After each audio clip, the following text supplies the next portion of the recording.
Hello, everyone. This is a special edition of Hardcore Metal Detecting. I'm Digging with 7, and I'm going to be producing the show tonight with Craig Talley, who is the normal host of the show here in Derek's absence. And as most of you know, his wife Pauline passed away earlier in the week, and he reached out to me and wanted to know if I would produce and co-host with Craig, and I told him that I would. So here we are, Craig. Yeah. Yeah. I really appreciate you doing this. Derek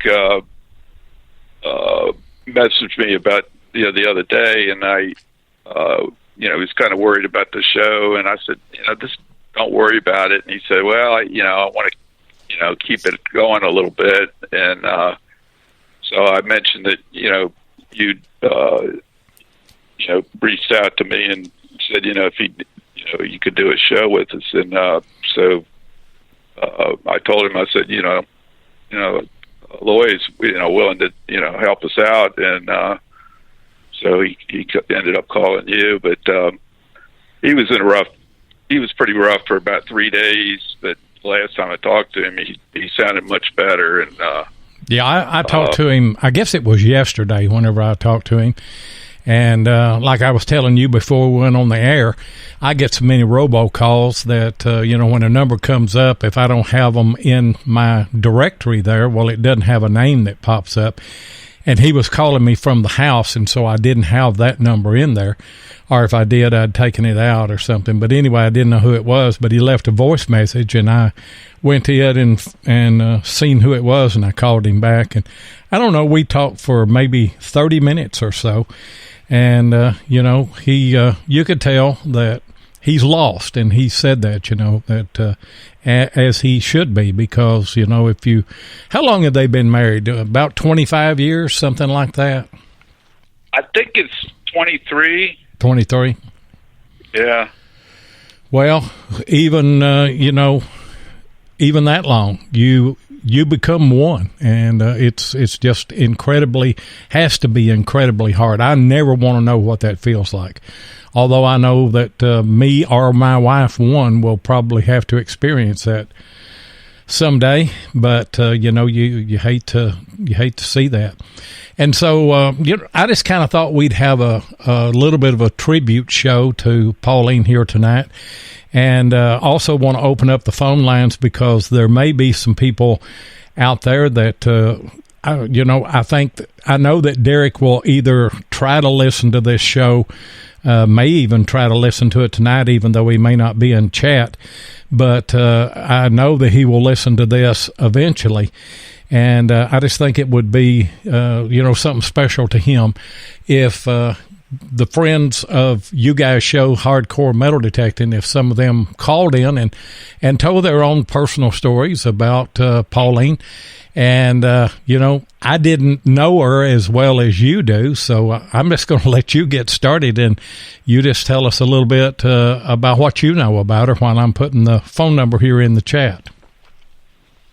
Yeah, I guess it was around 2012 I got interested in buying a Bliss tool, and after I got it, I was looking for information, and I noticed that there was a forum, and so I joined it, and I started making videos, using it, and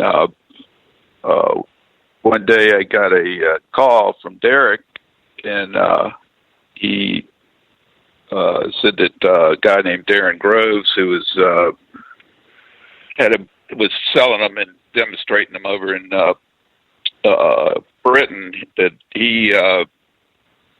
that Derek was looking for a global moderator for the forum, and this guy had suggested me, so that's how we met. And so I, over the course of the time, I got to where I was helping, if we had some kind of disagreement on the forum or something, I would, take care of it, or if they had questions about something, with the guy that had made the machine, I would check with him and relay it back, stuff like that. And and Derek ended up wanting to get a partnership. Well, he ended up becoming a distributor for the machines, and he wanted me to be his partner, and so that's how we got hooked up. And then you met Pauline through that, I'm sure. Yeah, we'd actually talked a few times on the phone, and Pauline was the kind of person that could size somebody up real quick, and whether they were, what was going on with them. Yeah. And she was real sharp, and we instantly got along good. And she later told me that she was so glad that I'd become a friend of Derek's. She said, "You're one of his best friends." And I said, "Well, it's kind of, I was just like I was saying about, people say, you can't make friends on the internet." And we were good friends on the internet before we even met. Right. And, I'm so glad that they actually came down to Alexandria and stayed for about a week. And I got to, talk to her. They came down to my house, and she and Derek were in the front yard, and I was sitting on the porch, and I told him, go ahead and hunt my front yard. You won't find anything. and he's sitting there hunting, and he gets a signal, and I said, "Oh my God, you got to dig it." And he'd just gotten this small coil for the Bliss tool, and I said, I jumped up, and I got my entrenching shovel and actually pounded. It turned out it was a 3-ringer, and it was only about 2 or 3 inches deep. And there's so many nails in my yard, just like up here in Middletown. This is in Alexandria. But and Pauline and him, we were laughing our heads off. We just, it was, I was like, he thought I'd be mad or something. I was laughing hilariously. I said, "Oh my God, it doesn't matter how good you are, That's you right. can miss stuff, Yeah. But she got a kick out of that, didn't she? Yeah. And then, Derek's actually, found quite a bit of stuff over the years, but he hasn't found the old stuff like I have because, I'm in an old area, and, I've found stuff back to the 1600s. And I showed, I have this book, with all my coins, I found in it, and I usually mark the date and where I found them. And they were going through the book. Pauline couldn't believe it. She was like, and I said, "Well, this is 30 years of collecting, Yeah. Of finding, But I said, I said I'd stop digging just regular yards and parks and stuff after a while. After about 10 years, I just relic hunted mostly. I didn't really look for, regular coins and stuff. I went for I wanted the good stuff.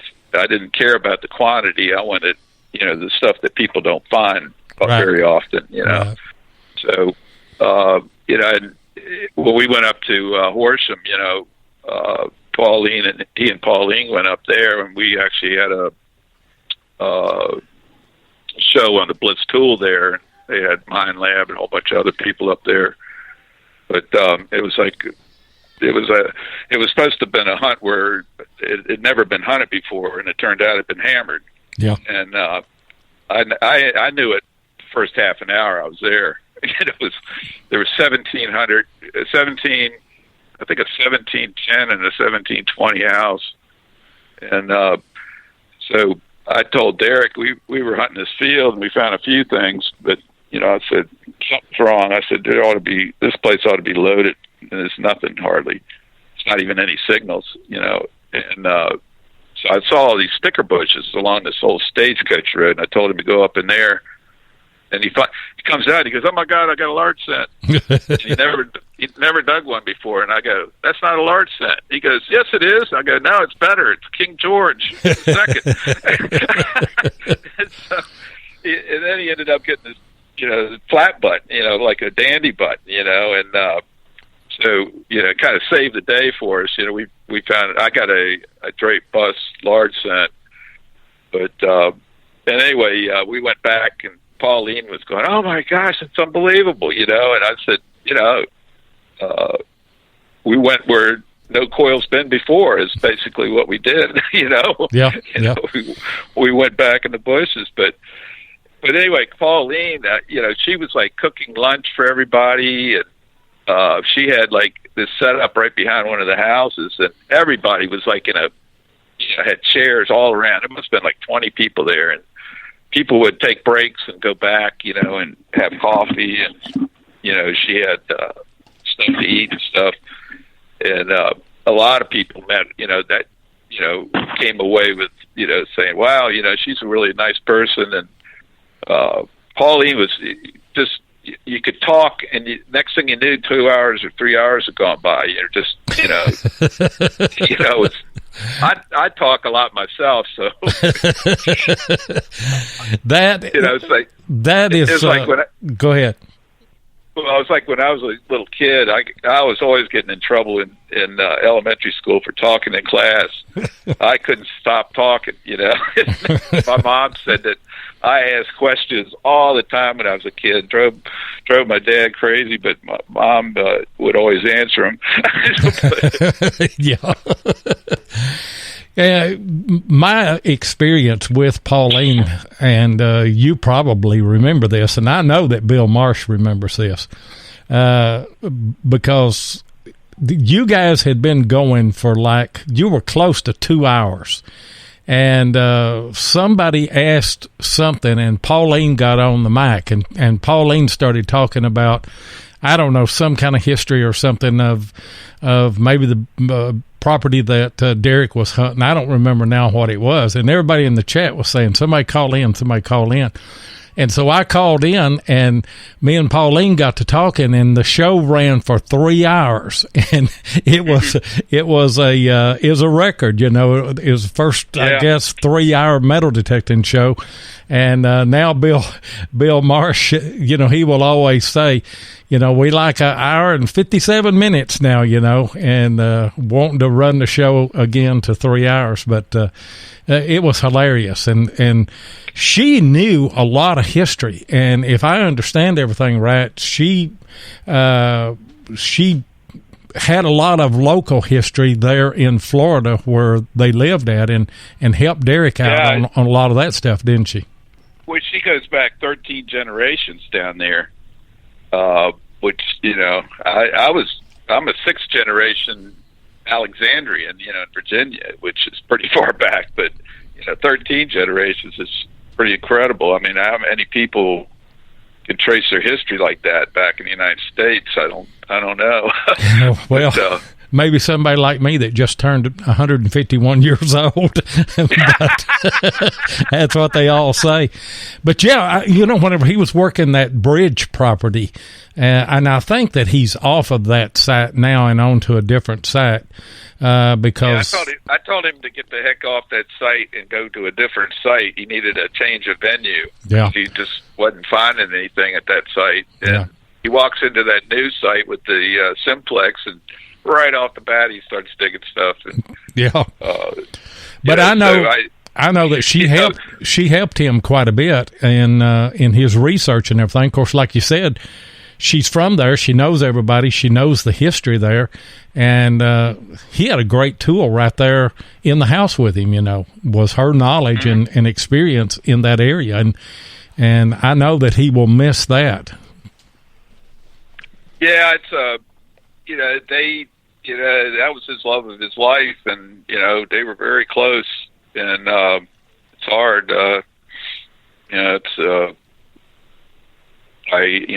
It's like you lose the link, and all of a sudden you feel empty, because you don't have that connection anymore with the person. But death I've had, my father died. He actually had an aneurysm on my birthday. And died about 48 days later. That was the hardest death I ever went through. I just, I couldn't, he was only like 70 at the time. And Mom died a few years ago, about 4 years ago, but she was 88, and she'd had heart problems, and, her heart just finally gave out. And I had no stress at all on that. It just, she wasn't happy the last couple of years, that she was alive because she didn't feel that well, but she was still mobile and stuff. But it was actually time for her to die. It was. But when somebody dies prematurely or at a young age, it's really hard. Yeah, it is. How long had she been sick? She'd been dealing with this for quite a while, hadn't she?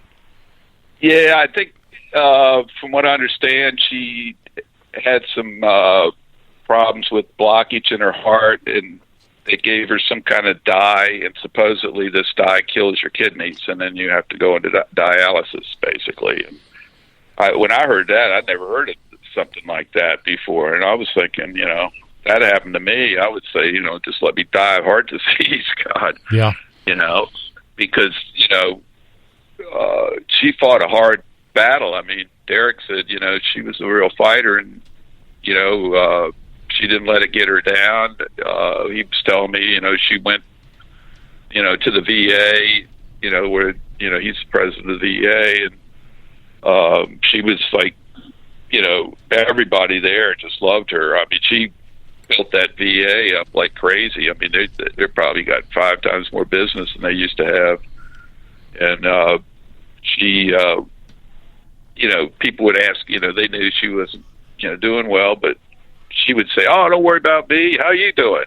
That's the kind of person she was. And she was just the life of the room, And it's easy. It's easy to make friends whenever you're that kind of person. Where if she wanted to, she could have probably talked all day about the pain that she went through or the suffering that she was going through, and the sickness and all of that. But for somebody to be concerned about everybody else and kind of put their problems on a back burner, you just can't help but love somebody like that. I mean, you're just drawn to those kind of people. They're just rare. You just don't find too many people like that they care about everybody else about as much as they do themselves, if not more. But I kind of got the impression that that's the way she was, and I know that with the VFW that she'd done a lot, because the times that I would talk to Derek, he would tell me, the things that she did there and how hard that she worked, even in her condition. Yeah, I mean, sometimes she was there in a wheelchair, and but she didn't let it, get her down. At least she didn't, show it. But she always called me the spouse in the other house. I was her internet husband. So, we always laugh about that. And that's how close we were. I mean, I miss her a lot. Yeah, I know that. I know that you do, and I know that Derek does as well. Yeah, he told me that story. He said that's what she said, that y'all would be talking, and somebody'd say, "Who is that?" And he'd say, it's Craig. He said that's my husband from another house, and it was funny, sure was. Hey guys, we got the phone lines open. We'd like to have some calls. I do think that Derek would appreciate anybody and everybody that wanted to call, even if you just call and offer your condolences. Call 270-495-0315, and then this will be in the archive, and Derek will be able to come back and listen to that. I just know it will mean so much for him, and it's part of the healing process whenever you have friends around you and get to hear, the voices of people that he has. Well, you guys have been doing this for a long time, haven't you, Craig? Yeah, I started podcasting when Detecting Lifestyle, back, probably about 2012. And, over the years, I helped it.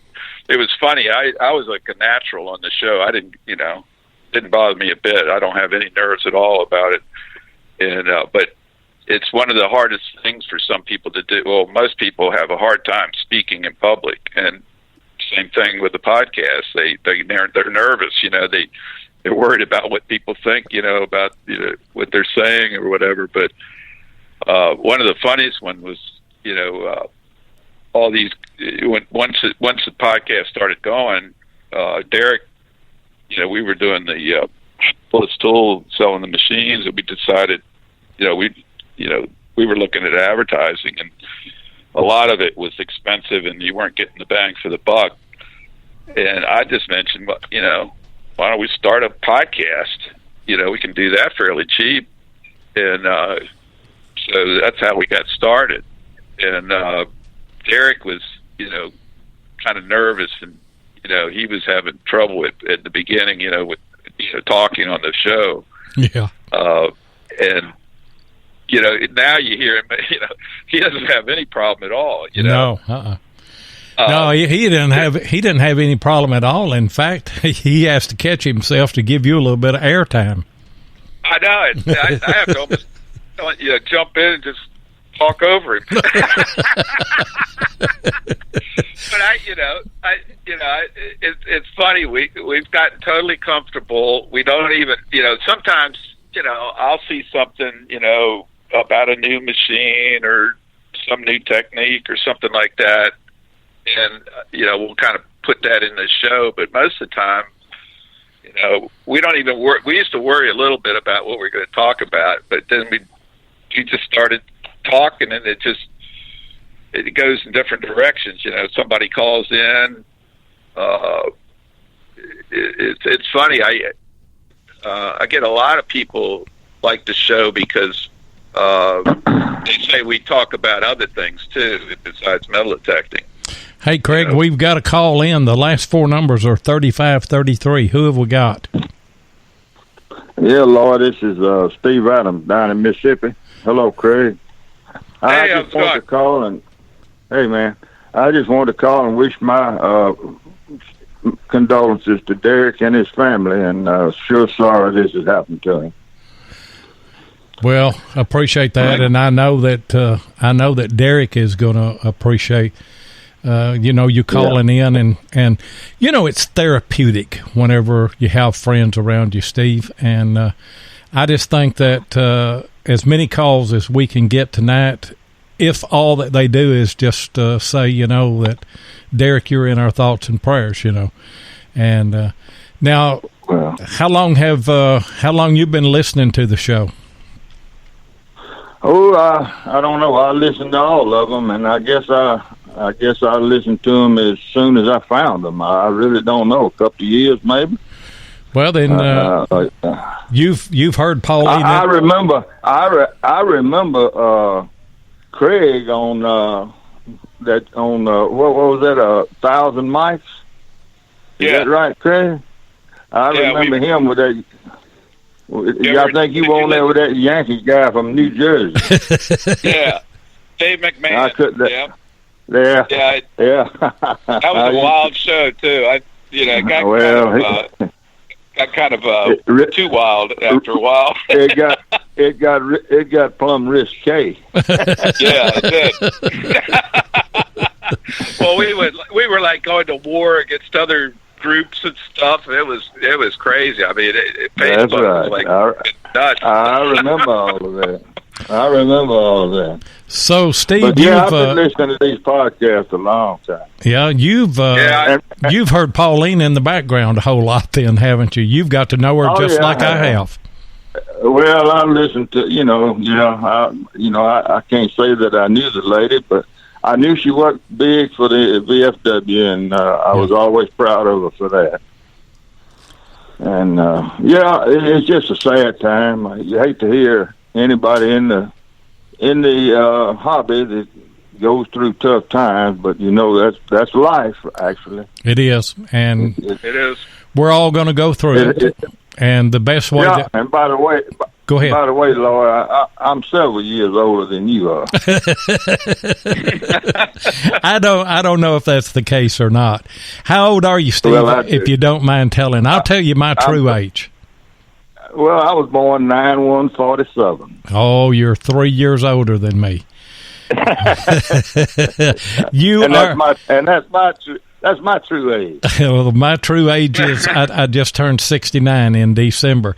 So me and Steve are the oldest non-Doug relics on this show tonight. Yeah. Well, I don't know. Derek's up there pretty good. I mean, Craig's up there pretty good. Yeah, I'm 66. Oh, he's just okay. a kid. Yeah, he's just a kid. Yeah, he probably got on short pants. Yeah.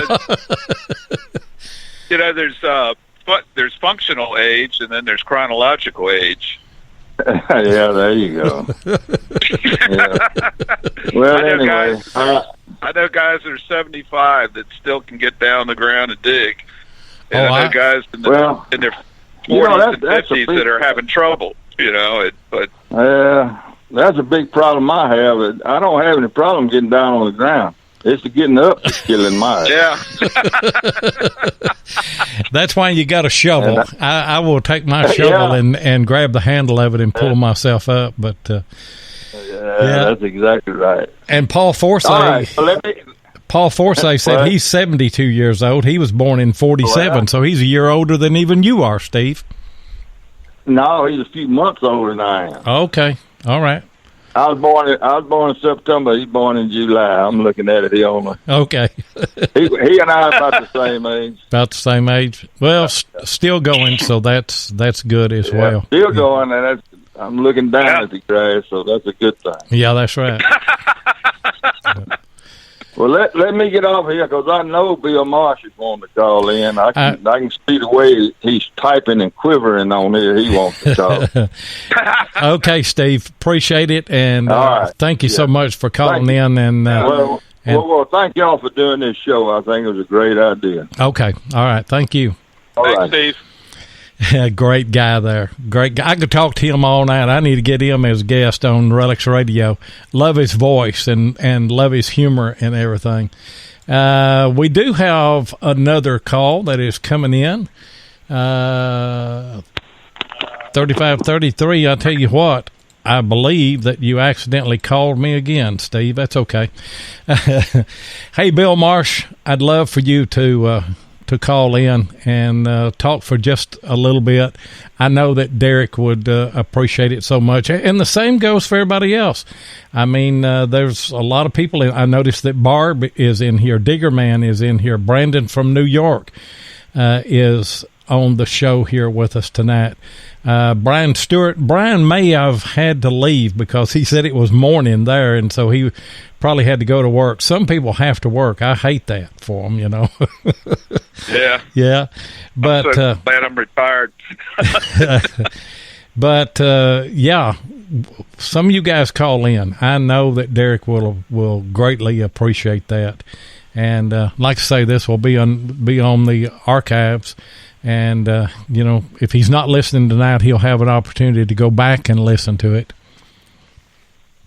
Yeah, he told me he didn't know if he was going to listen live or, wait. But I imagine he might be listening live. Well, if he is, Derek, you know how hurt that we are for you. And, I know it's going to take time where the good memories that you have of Pauline will push out all of these negative memories that most certainly surround you since Sunday. And, when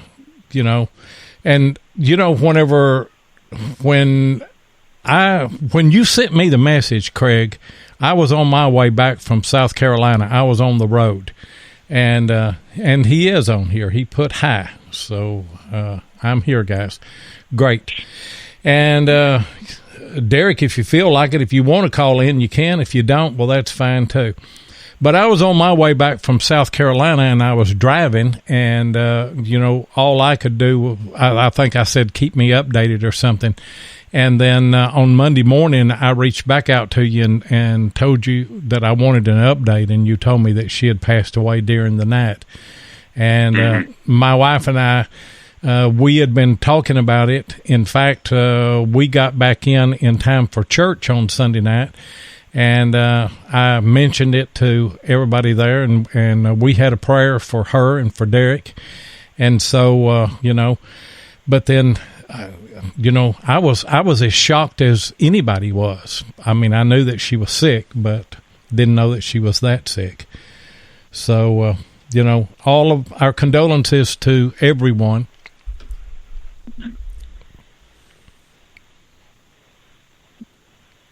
It's your turn, Craig. When I quit talking, you start talking. Well, it's kind of weird. I met this guy almost, I guess about 8 or 9 months ago, named Jeff Taylor, and I was down at this barbecue place down the street, and that I eat at lunch every day called Schaefer's, and the guy that owns the place showed me this article in the local paper, and it showed a bunch of relics on the front page. And this guy, he said this guy wants me to call him. He said, I told him you were a relic hunter and you can find stuff like crazy. And so he said, have this guy call me. And so he took me to this cemetery. There was a lost slave cemetery that he found. And we hunted 5 cabins that were around the site, and there was 70 plus graves on the site. And we ended up going to Rattlesnake Mountain, which is in I'm trying to think where it's at. It's up in Virginia, Linden, Virginia. And we went to a modern grave, a modern cemetery, and it had the descendants of some of the slaves and some of the freed slaves. And while we were there, all the regular stones were from the 1980s and 90s. And I happened to look behind this tree, and there was 2 or 3 slave graves sitting there. And I told Jeff, I said, look over there, there's 3 slave graves. If you'd never seen these, you wouldn't know what they were. Right. They just looked like pointed stones sticking up. Right. And I went back. I've done 3 videos about this, and I've gotten about 1,350 views on the 3. But he ended up getting this cemetery dedicated, and I did the last one on that one.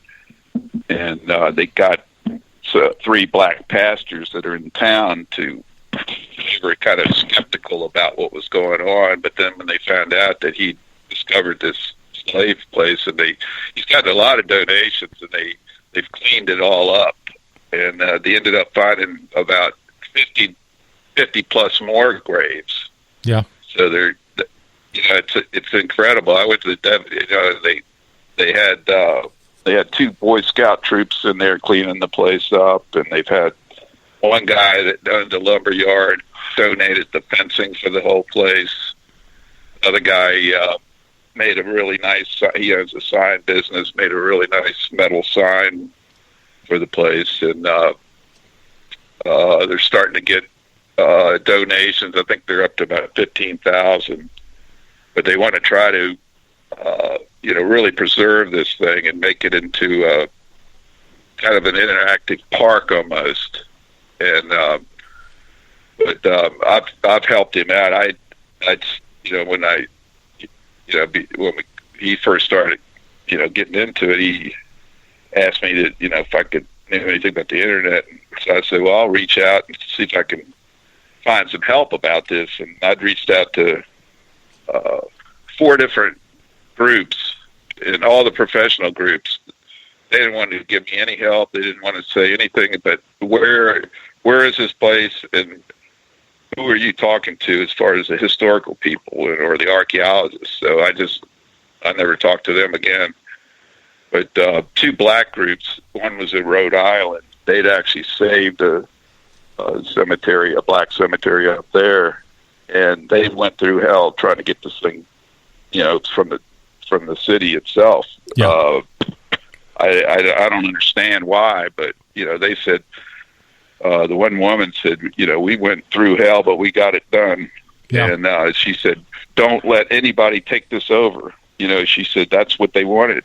They wanted to take this over and make it theirs instead of doing the right thing. Yeah. And But I told Jeff, I said, you got to watch it. They make archaeologists want a contract or whatever, they want to make this into a business. Part of their money coming in. Well, that's most of the time. That's the way that the archaeologists are. They don't want the private. They don't want the public involved in anything like that because they can make a project out of it and they can make money out of it and they can extend it out, and make more money. But if the public, if you had volunteers and things that come in, it's taking money out of their pockets, a lot of times. Mm-hmm. But it's really, since I've come down here to Middletown, there's all kinds of coincidence and, people I meet, just give me permission to hunt, and it's just a whole different world down here. And the history is celebrated down here. It's instead of, bulldozed over and names changed and stuff. Yeah. Up in Northern Virginia. I've got a guy here in Kentucky, and he does a lot of cemetery work, and I get to help him every now and then. And we got Derek on the line. What's going on tonight, Derek? Hey, guys. Hey. I don't know much. Hey. I couldn't stay up from calling you, brother. Well, I'm glad. I've been sitting here. I'm glad you did. Yeah. It's kind of a hit or miss with me lately. Pauline was just a whole lot in my life, everything in my life for a long time. And, yeah. It's kind of hard to talk about it, but right now, because, I told you the other day, I feel like I'm being selfish about wanting to keep her here, but, truth of the matter is Pauline had been fighting this for over 10 years, and, she never let anybody see her sweat or tried not to because she didn't want to make, she just didn't want it to be about that. We chased a heck of a lot of adventure, since we've been together for, and it's been over 22, 23 years. But we knew each other back before that. I just didn't remember, just a short deal. But, I was working in a rodeo company. I was a foreman at one back in the, probably the low to mid 90s right there. And we had a show we would do out at the American Cowboy Company, a big old nightclub and big old dance floor, everything, I call them Coca-Cola Cowboys or whatever you go to. But we had at our ranch, we bought a mechanical bull that used to be in Gilly's bar, or at least that's what it was signed and everything. But we would take this thing out there and set it up, and I'd run the thing, or my boss man would run the machine itself. But you had to shift gears on this thing and stuff to increase the levels and everything. And I remember when I first met Pauline, she was in there with one of her girlfriends, and they were just having fun. Everybody was probably, there had to have been 800-900 people in there. I swear it was packed. But wow. We had a mechanical bull, riding contest, and a lot of the guys come around. Florida's big cattle, and we have rodeos down here too, just like they do out west and everything. And just everybody thinks it's kind of palm trees and beachy sand, but there's some there's crackers down here. That's why they call us crackers. And from the bull whips they would use, and rounding up cattle and everything's one of the biggest cattle. Well, it was the biggest cattle state in the country, I think, at one time. Not in too distant future or past or whatever, but at any rate, here these guys are all riding this bull and everything, and here comes Pauline. She had a bob cut on her and everything, and she comes over to the bull and like a gentleman like I am, I wanted to help the lady up on the bull, so she was swinging up there, and I tapped her old butt there and got her up on her, and she gave me the dirtiest doggone look.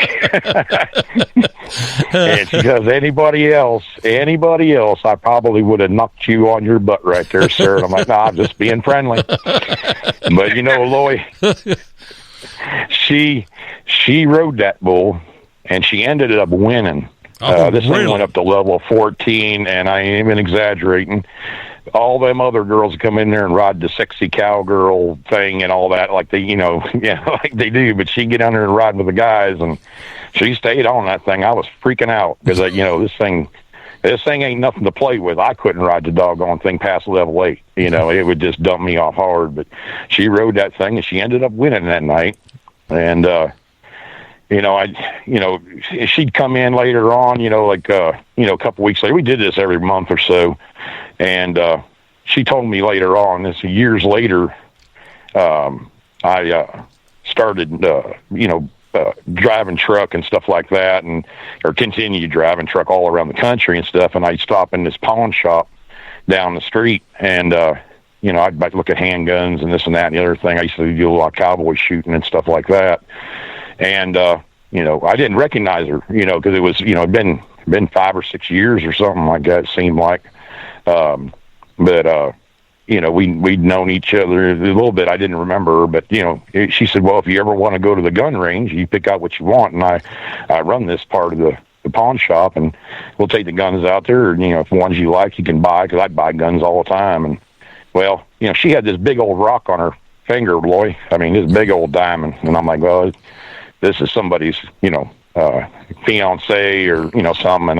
And I was respectful of that and everything. But, me and Pauline became very good gun buddies. I take her out, we'd go out shooting and everything. And then, I'd take her to lunch, like, gentlemen and everything. And we'd go back to the pawn shop and everything. This went on for a couple months. And I heard later that she told her sister and her boss and everything else. She goes, I don't know what's wrong with this guy. I said, either he's plumb stupid or he's just gayer than gay can be. And and see, I thought that rock on her finger, I wasn't going to ask her out. Well, that's right. I'm an idiot. It was on the wrong hand. She bought it for herself, and it was on the wrong hand. But, I told her, and she laughed so hard. She said, are you that dumb? I said, I was looking at the big old rock, and I didn't want to offend anybody or whatever. So we go out, and long story short, there's something that happened at her house and everything. But she told me, well, if you want to go out, we meet at the convenience store. Then that's where her friends owned, and she worked there too. And so I met there, and I took her out to dinner down into Tampa there, and I was buying wine. I was just whining and dining her. I loved the hell out of her back then, even then. Well, come time to pay the bill, and I reached in my back pocket, and Lloyd, my wallet wasn't there. Oh man! And I just kept on, patting around. I'm looking on the seat. I stepped out. I say, hey, I got to use the restroom real quick. I'll be right back. And and I ran out to the car, and I searched around there, and I come back in, and I didn't know what the heck to do. I'd never happened to me before. I'm thinking I'm going to be washing dishes, and boy, what an impression I made on her. And she finally says, just stop what you're doing. What is going on? I said, you're not going to believe this, but I left. She goes, you left your wallet at home. I said, I don't know where I left it. She goes, that's all right. I've been on a couple dates in my life, and I always bring money with me in case this happens.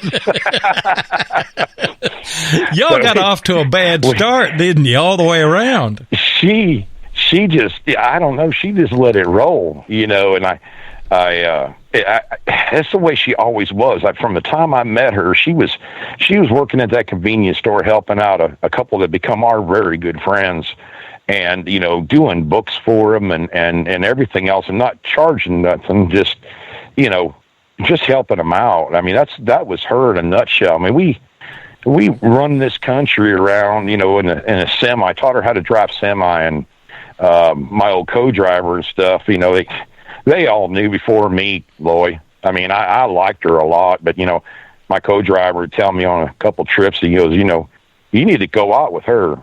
She wants to go out with you. I know it. I haven't even met her yet. And I said, well, I don't know. I ain't, I was kind of like just like a big old crush and everything, on her.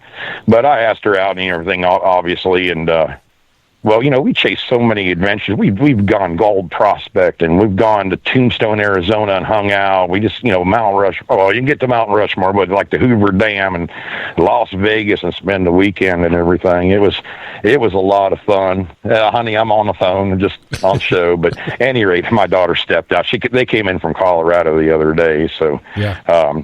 and Bethany, with, she was 10 years old when me and Pauline got together and everything. And, it was like kind of an instant family, Lloyd, but it was okay. Yeah. Pauline always made things okay. I was telling Lloyd on the phone the other day that, I've been trying to write something about Pauline on Facebook, on, social media, so to speak. And, what she meant to me, or what I just don't know how to put it all into words. I mean, Craig knows. I mean, Craig, she talked to Craig for hours, and I always laugh because I said, I talked to Craig about metal detecting and everything, and he would talk to her about, I don't know, growing tomatoes or whatever. Craig and her would just talk all the time.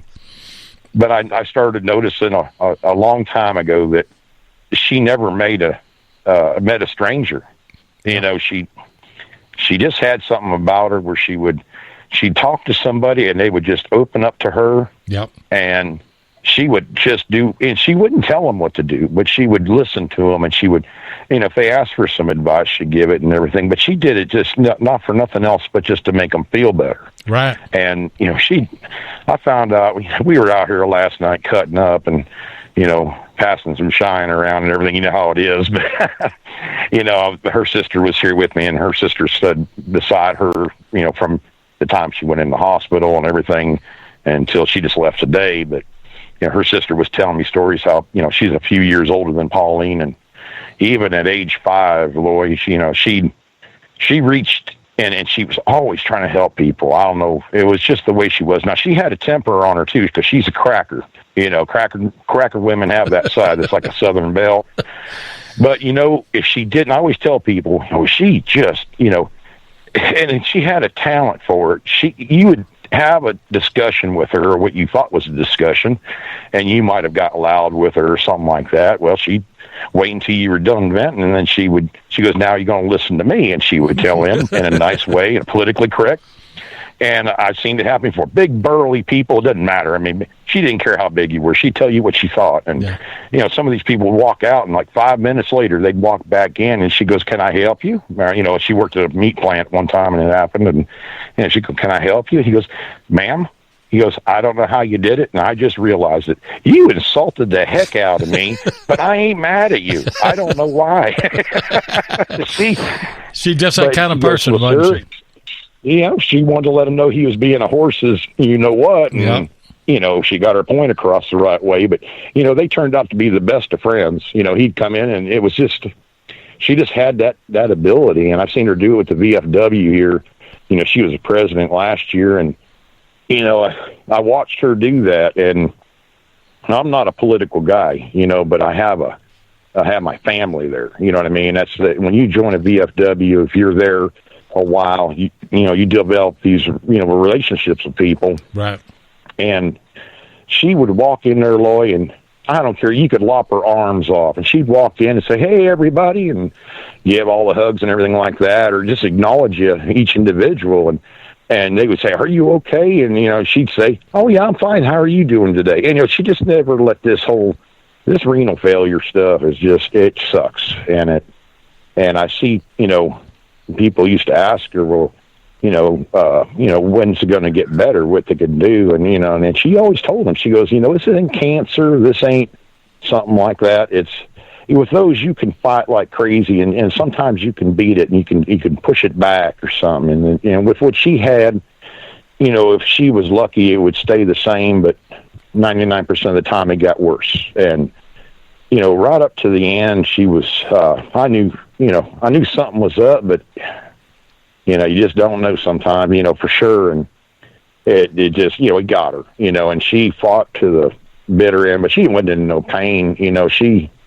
She smiled, and, and then, I went out there and, I lost her. Yep. But I was with her when she passed, and she wanted to be home, and and everything she wanted, just all you can do, and she always told me, if you stop and think about it, though, she probably added some years to her life.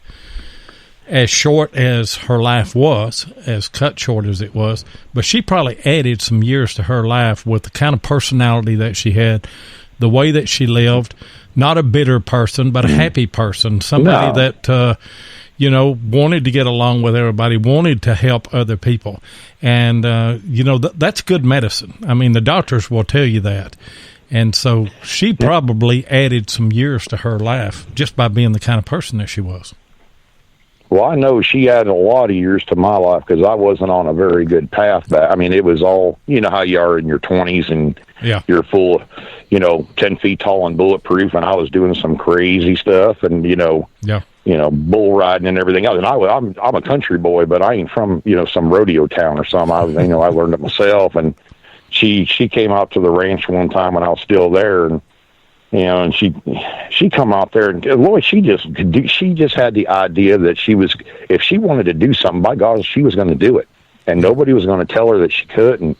And that's the way we kind of lived for a long time. And the kids were, always supportive. I mean, her daughter, it was kind of funny. We were talking about it tonight. She goes, "Well, I know Mama's coming around, but when's Zeke coming around?" She used to call me Zeke, and and she was 10 years old or whatever. And heck, I'm a punk really back then, anyways. But she just, that kid, she grew on me, and it's just like, she's my daughter as far as I'm concerned, anyways. But Pauline says, I love you for that, just for that. I said, what?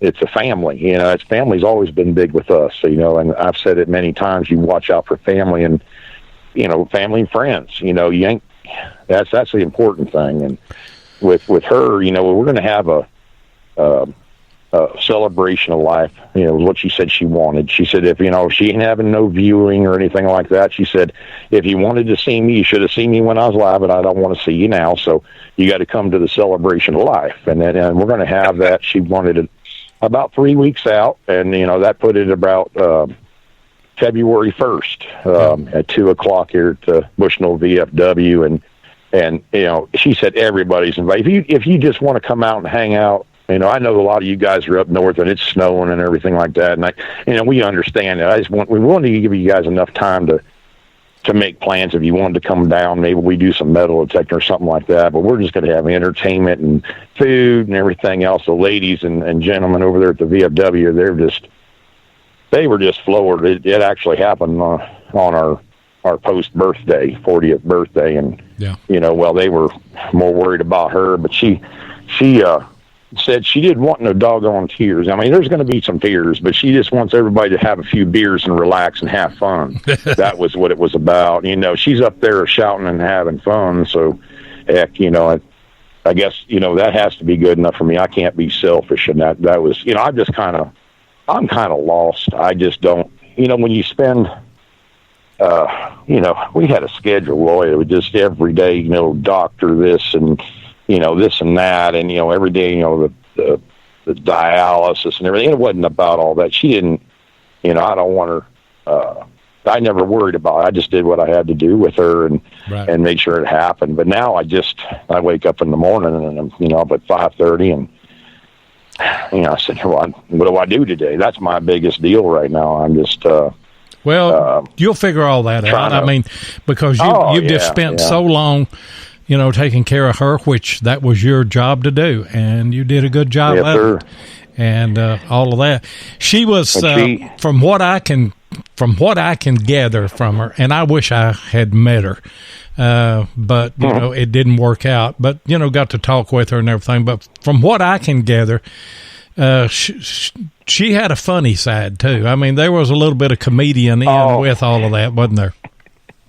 I got. Pauline had a knack for when she got annoyed with somebody or annoyed with a situation or something like that. It's not what she said, it's how she says it. And she kicks in with this southern drawl and just, God, the word, I mean, sometimes they were cursed. Most of the time they weren't, but it just makes people laugh. And she would get so mad at me because I couldn't help but cackle. And her daughter's the same way. Quit yakking at me. I said, you ought to be a comedian, Paul. And she goes, I would be, but I can't remember what the heck I say after I say it.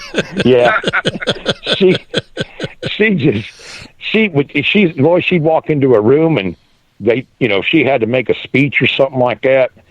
they go to hand her a microphone, and she goes, "I don't need that. I'm loud and proud, just like a Southern woman should be." And she would let them have it. You know? Well, you were talking about that you were wanting to, you was trying to figure out something that you would say on Facebook. And after I talked to you on yesterday and knew that I was going to produce the show here tonight, I went to look in a little bit to see if I could find out some more about her. And she's got a Facebook page, and so I went over to it, and I about fell out of my chair laughing because she was telling about that, you know, that she's married, and she's married to Derek Asklar, and she's got a little disclaimer right under that, said, couldn't stand him when I first met him, but he kind of grew on me. She couldn't.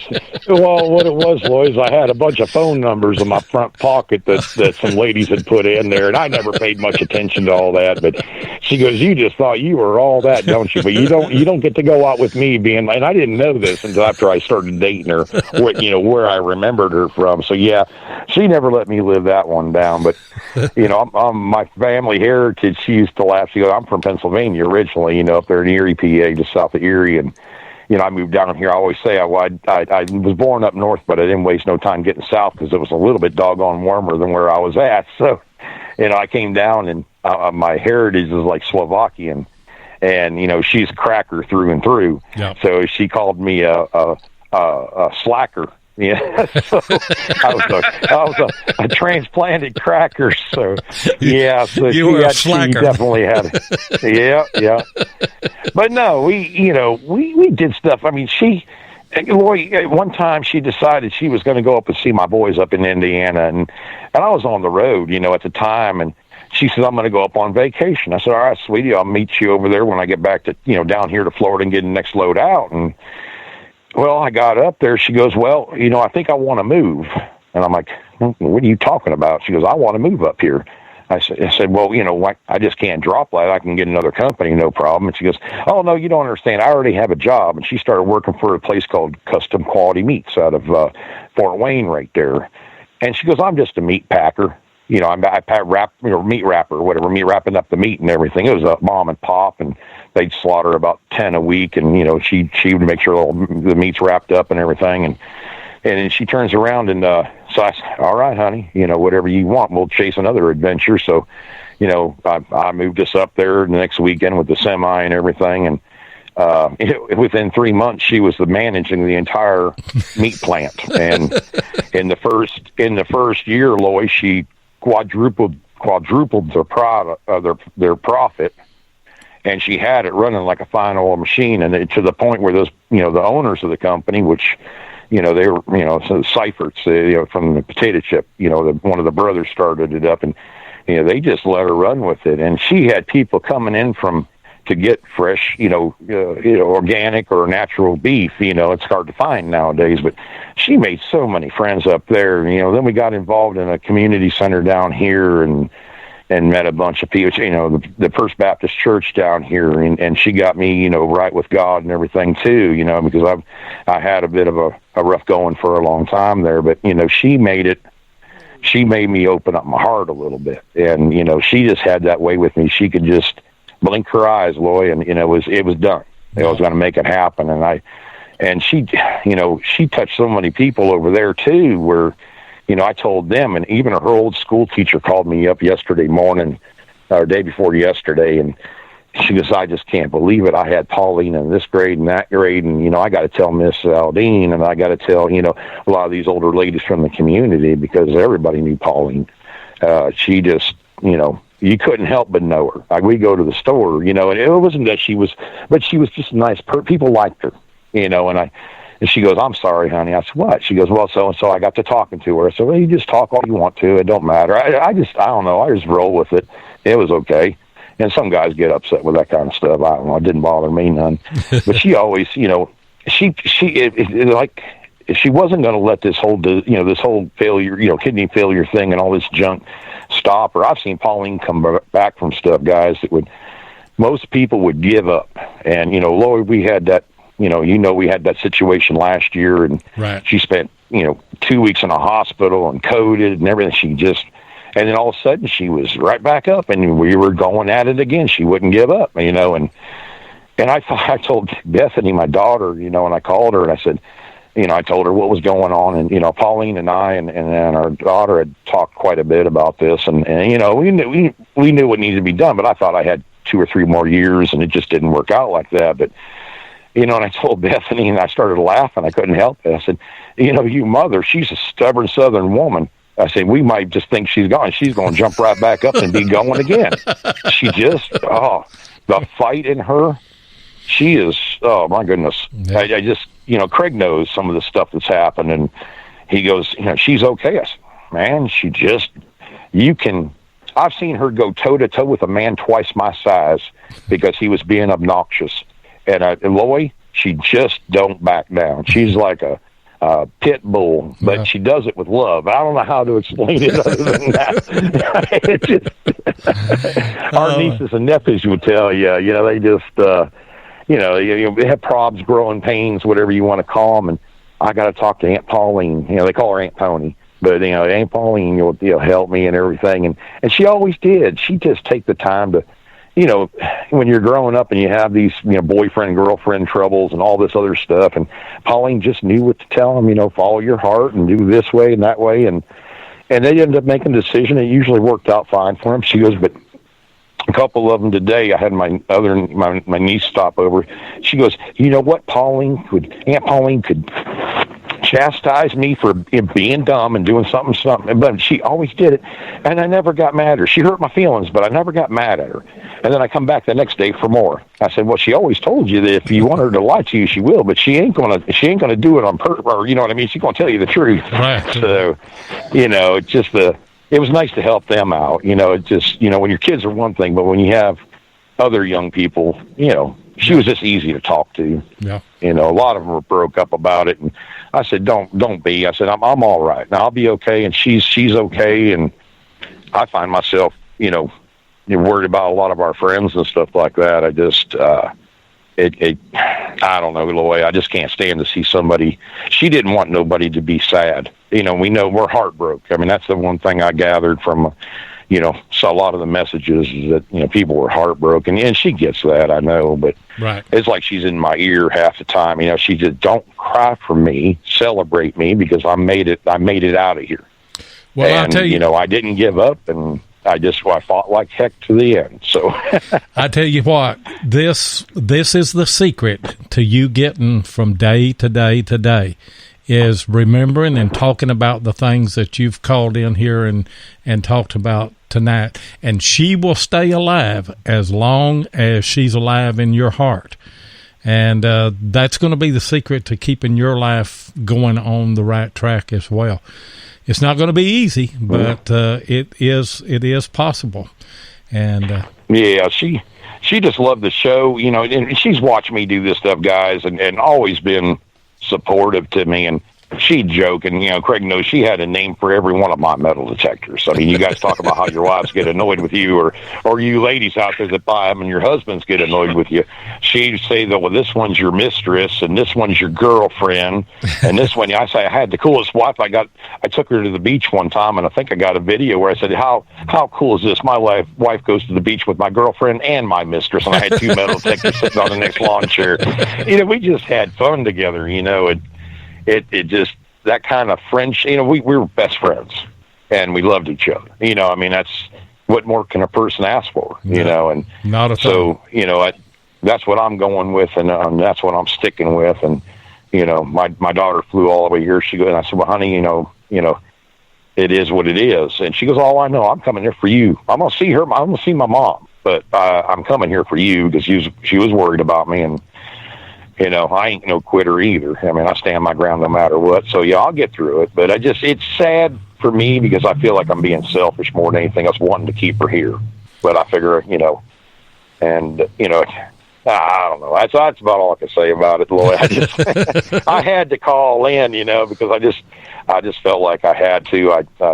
I'm not much for writing stuff down. That's why I think the real reason we don't script the show. Sorry, I got a Yahoo with a loud car out here. But at any rate, I'm sitting out on the back porch, just chilling out. And, but yeah, we just, we don't script nothing. You know, she always used to laugh at us. She'd try to give me a script, Loy, and oh, you got to talk about this tonight, and you got to talk about new products, and you got to talk.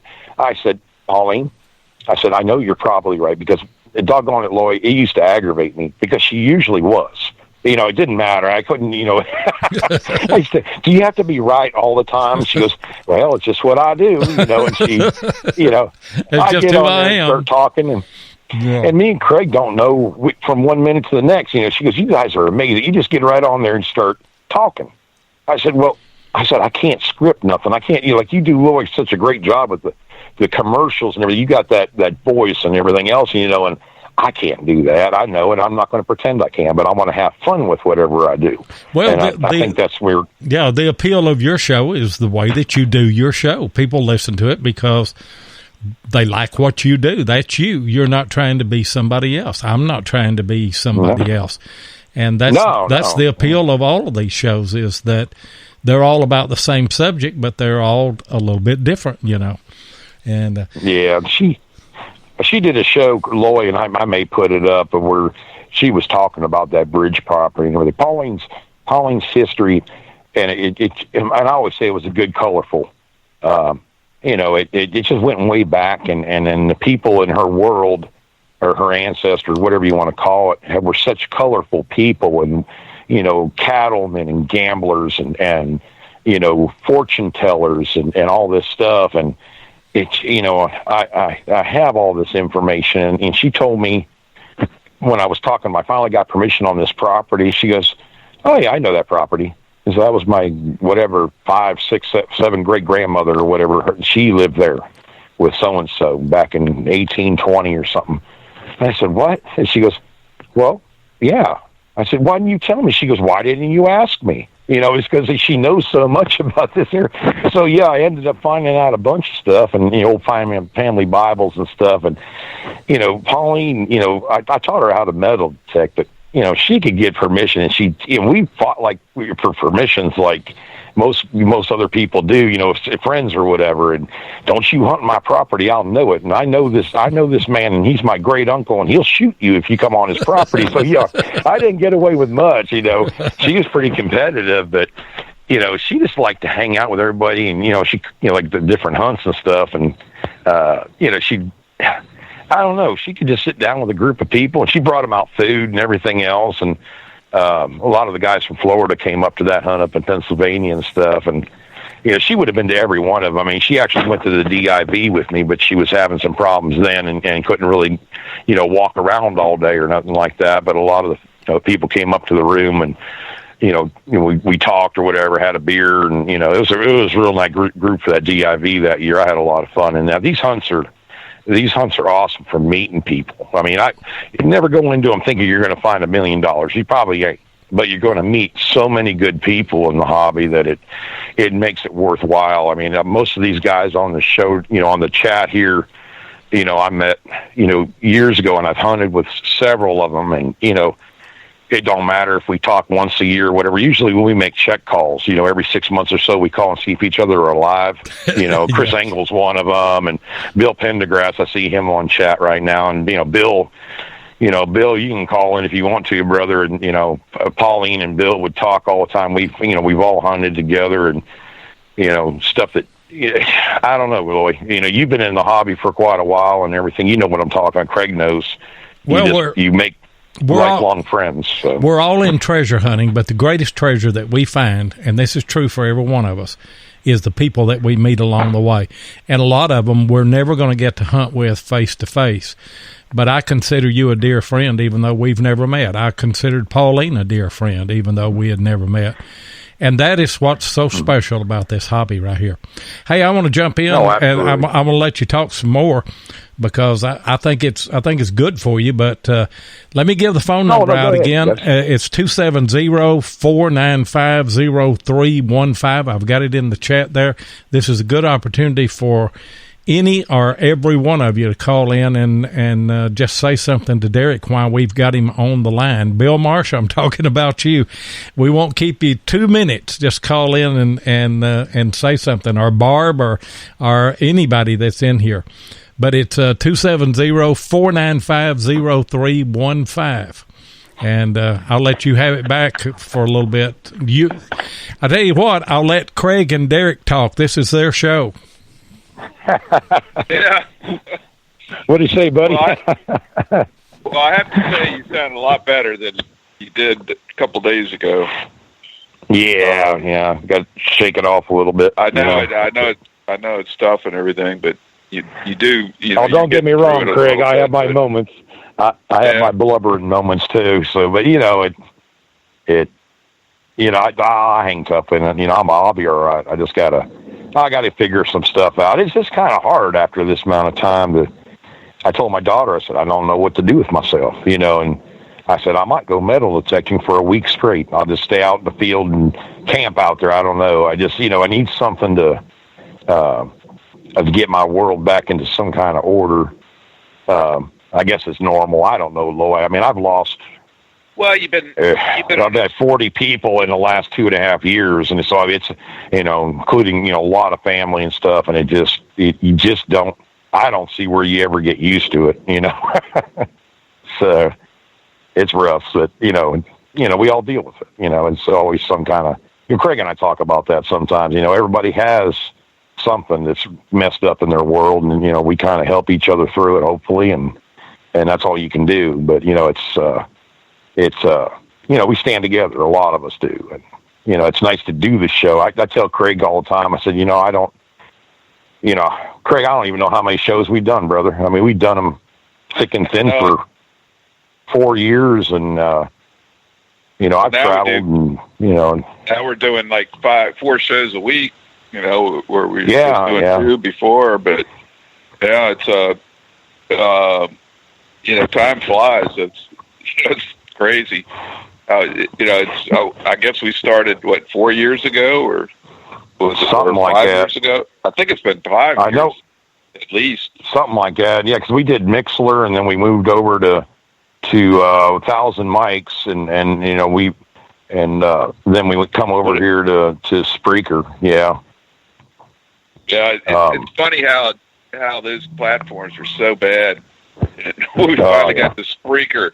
God, I mean, we used to have the shows fall apart. All of a sudden, you lose the connections, and everybody was having that problem.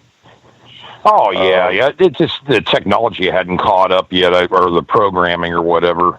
I don't know, but Spreaker's been the best for us as far as that goes. Craig, I even had you set up one time on 1,000 Mics on his computer in case I couldn't do the show, and remember that was a fiasco with 1,000 Mics too. We lose the signal, and oh my God, it was the same for everybody. It was a rough format to use, and I was just glad we found something decent. Well, also it's like it was light years as far as the internet speeds and everything compared to then and now. It's like a few years. It's the technology just leaps and bounds over what it just keeps going. And it's like podcasting. It's huge. I mean, it wasn't this big about 1.5 years ago, but it has jumped. Where it's like every tech giant has their own podcasting business now. We've got all these, worldwide. It's unbelievable. Yeah. Well, I got Barb's on here, and I see you on Chatter. You're going to Florida Hunt 6, and yes, Barb. My mother and I are going to go. My mom I've created a monster, and she doesn't like the metal tech, but she likes to dig the targets. And now my mom, everybody says it. Matter of fact, some of my friends met her for the first time the other day, and they said, "Your mom's how old?" And I won't give her age out, but she's up there a little bit, but she looks like she's 60 years old. She just always active. So she gets out there and digging. I've seen her.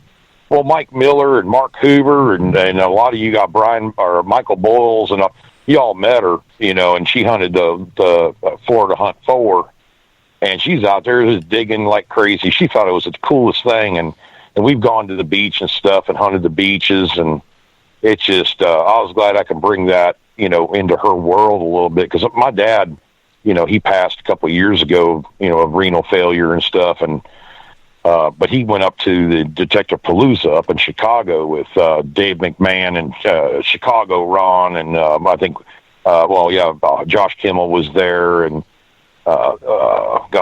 Chuck Smiley, and just a bunch of people. But he loved it. It was just the idea of finding treasure, something, and a treasure doesn't have to be gold and silver. It's relics. It's stuff that is just part of our history that's laying in the ground. And it could be a railroad spike or whatever else. It don't matter. But you're finding it. It was lost. It's been forgotten. And, he always thought it was so neat that, we dig up all this cool stuff, and that's why he got into it a little bit with me. And, unfortunately he couldn't do a whole lot because of, he was more into photography and stuff, but he couldn't do it physically. But my mom gets right out there and hammers away at it. That's a good signal. I hear it, but she won't swing one. I'm trying to get her to swing a Simplex. We're going to try to, but she has so much fun with that. But I'm going to that in February, and, and she's looking forward to, I'm looking forward to it.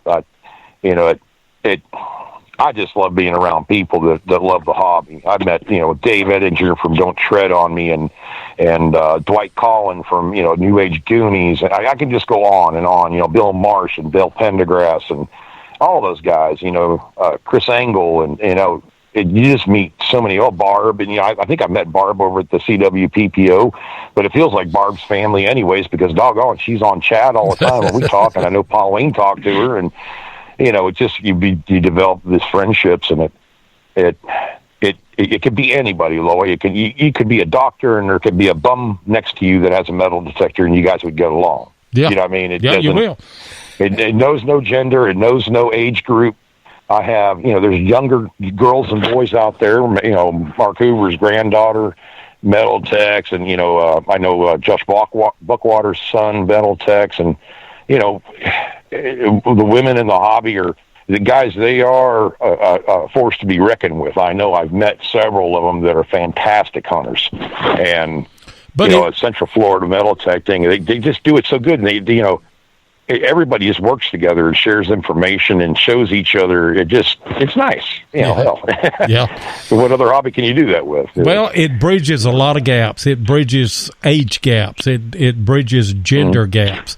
It bridges, financial gaps. Like you said, you can have a doctor or a lawyer and just a redneck like me, all of a sudden we've got something in common. And so, and it's, this is therapy. Well, even the world gap, the world gap too. Right, I mean, we got a lot of friends in Australia and New Zealand and England and all these places. And, I've never put eyes on them, but, like Darren Groves. I mean, I don't even know if he's on the scene anymore. He got kind of ill, but, me and Darren would Skype and talk on the internet, and he helped, Craig and me, so many times, just with information and how to get started and all this, because we're just regular guys. We didn't have any dog in the hunt on a lot of this stuff, and we just like the products, the products that they come out with, and if they're good, we want to say they're good, and if they're bad, if they're not so good, well, we'll say that too. We're honest.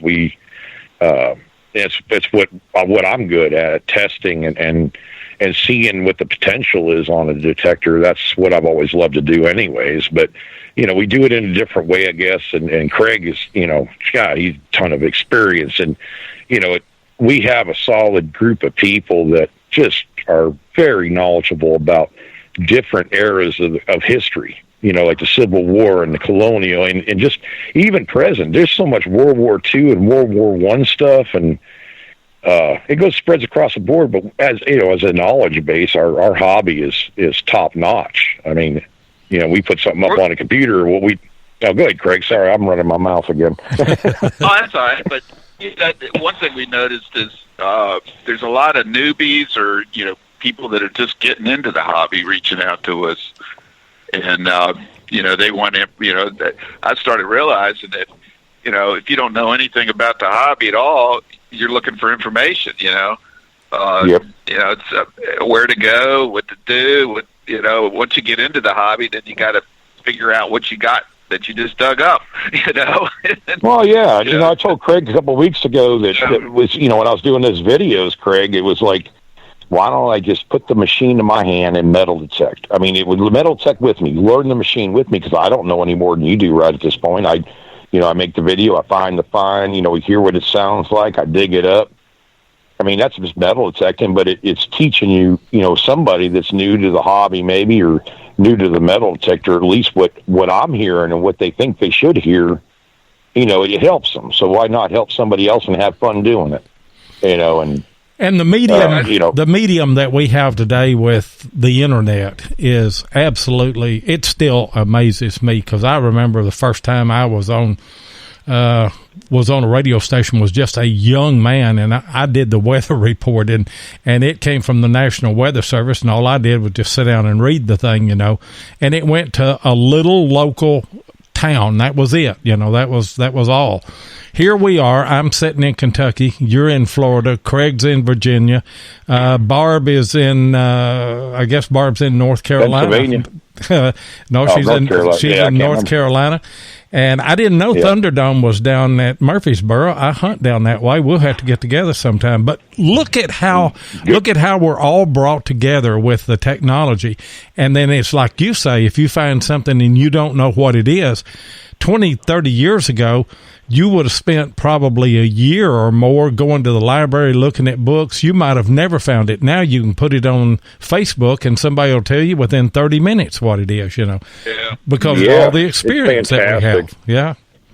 Yeah. And so, like I get a lot of newer people that, I'm not going to give out names, but, they'll email me and, ask me, well, what do you think of this detector? What do you think of that detector? And, and they'll give me a list. I said, well, this one will do this and this one. Every metal detector will find you something. Every metal detector has its pros and its cons. Just because you have a detector that's 5 years old don't mean it's worthless. There's a lot of good metal detectors out there. Just every one of them does something a little bit better, maybe a little worse. You just got to figure them out, and with the different frequencies and all that, it's kind of mumbo jumbo to you, a lot of the newcomers, but there's ways to make these machines work the way you want them to, or at least improve their performance. And that's the biggest thing. Don't just get rid of a metal detector because you want to buy this whatever $2,000 metal detector that's going to be better. Do your research on it, invest, and most of all, talk to your friends here. I mean, any one of these guys and gals on here, if they own that machine, they're going to give you a straight up answer on what they like and what they don't like. So don't feel like, you can make changes, but make them for the right reasons. Know the detector you have and feel comfortable that you have it figured out, at least for the most part, and that, you're just not maybe getting the depth you want or whatever the target separation. And then you get a new one and go back to those old spots. I mean, we beat that into the ground a lot of times, but just because you hunted your yard for 40 years doesn't mean you're going to grab it. You're not going to find anything else. You're going to get a new metal detector, and it works a little different. It works on a different frequency or whatever else, and you start finding stuff. I mean, Craig's a perfect example of that. I've done it on a property I hunted for 5 years with 3 or 4 different metal detectors and found thousands of things. And I get a new detector and I take it in there, and lo and behold, there's still stuff there. It just picks up different. It maybe separates a little different. So yeah, I mean, don't give up your metal. Add to your arsenal. That's what Craig and I say. Have a beach machine. Have a cleanup machine. Something you can clean up. When you think you've got everything, you take that machine in there. Right. There's nothing wrong with owning 2 or 3. If you can do it. I mean, they're expensive. I mean, don't get me wrong. I mean, I'm a regular guy. Craig's a regular guy, and we scramble around sometimes to buy some of these machines. But if they spark our interest, I mean, if I can give somebody some information to say, hey, this thing is, pretty good, or this thing is, it's okay, but it has this problem, at least I'm giving you a heads up the way I look at it, and you can make a decision yourself. Craig does the same thing. You know what my biggest fear is? We all have, an arsenal of detectors and equipment and everything. My big fear is that I'm going to pass away, and my wife is going to sell all of my stuff for what I told her I paid for it.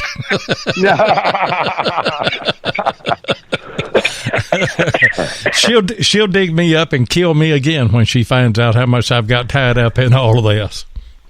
No, I know. I go to Biden. Oh, go ahead, Craig. I remember the first machine I bought. I think I paid $250 for it, and it was killing me, but I wanted it. And within about a year and a half, I was paying, $300 or $400. And a couple of years after that, I was paying as much as $500 and $600 for a machine. It's like once you get hooked on the machine, the money doesn't matter as much, But when you first buy that first machine, it's a kind of a lot of money. You don't know whether you're going to like the hobby or not, but it gets quite addictive, Oh, it's habit form. I put it right on our show. It's habit forming. Be careful or whatever, and it is because it's like you crave it. You crave that adrenaline rush. You don't even know what you're pulling out of the ground, and your heart's already beating a mile a minute because you're in a good area, and it's 150 years old, 200 years old, and you found a gold coin over here or something, or a silver coin, and this might be the next one, and just that rush that just getting it. I mean, once you have the item, and I've noticed this. Yeah, I go back and look at my finds and stuff, but it's nothing matches that adrenaline rush to find treasure, to have that adventure, even though they're like the little treasures beneath your feet. Right. I mean, we all want to find the doggone, Indiana Jones cave with the gold mine. I mean, yeah, chances are pretty low on that. But if you can find something and you discover history and give a place history, what makes that's worth it. So, good, Kurt. Sorry, man. What makes the feeling so great is it's so hard to find these things. The real bucket list. I mean, it doesn't. Sometimes you may never find what you want to find, but you don't know what's going to pop out of the ground. You don't know. I've dug stuff in like in Alexandria. You can dig stuff from the 1860s in a 1940 yard. Because right. They camped all over Alexandria. But it's like in my yard. My house is 1880, but there's a cabin that dates back to 1740 next door, and there's like flat buttons and palmbacks and square nails just every inch of the yard. It's like unbelievable. And a lot of times, whenever when you find a bucket list, you're almost mad because you've been the quest of trying to find the location and then find that item that has eluded you for so long. But once you find it, then the thrill of that's kind of over. That's the appeal of this hobby, is digging up a bunch of dirt and you don't know what's going to be in it. Yeah, and too is the picture you paint. I mean, if it wasn't for some of you all hunting that spot or wherever you're hunting it, if it wasn't for you finding that history and finding out where it came from and what went on that property, nobody would ever know. I mean, we're out in the middle of nowhere. I've got, hunting these spots. It's like the Toll Bridge property. Yeah, I haven't found nothing yet, but I'll go back to it. But the history that went along with it, the picture you paint. And I think, like if you're stuck up in the house up there in Pennsylvania, 6-foot snow drifts, you can't go out metal detecting. But if I was up there, heck, I'd want to watch a video or tune into a radio show just to live it through their eyes or their, you know what I mean? Right. You can't do it, but doggone, I get enjoy when Craig's out there hunting his yard because I just know he's going to find something. He always seems to find something good. And, and I thought this spot, and Lloyd, I have so many doggone finds over there already. And I have a good friend of my Pauline and I. She's a bartender over there, and she has these stair step boys there, and from 12 to down to 4 years old, and they come over and they seen my table here over underneath the carport, and I'm cleaning finds, and Pauline she couldn't do a lot, but I'd wheel her down here and she'd go, well, this is neat. And I had little brushes there, and she'd sit there and brush on relics and everything. So all this stuff was sitting out there, and the boys came by, and, they're just regular boys. They want to get dirty and everything else. And I told them, so I'm going to get you a metal detector. I said, you guys are going to play because this is the kind of stuff you can find. If you work hard enough and you look hard enough and you don't give up, you'll find stuff like this eventually. And they just had a ball, Lloyd.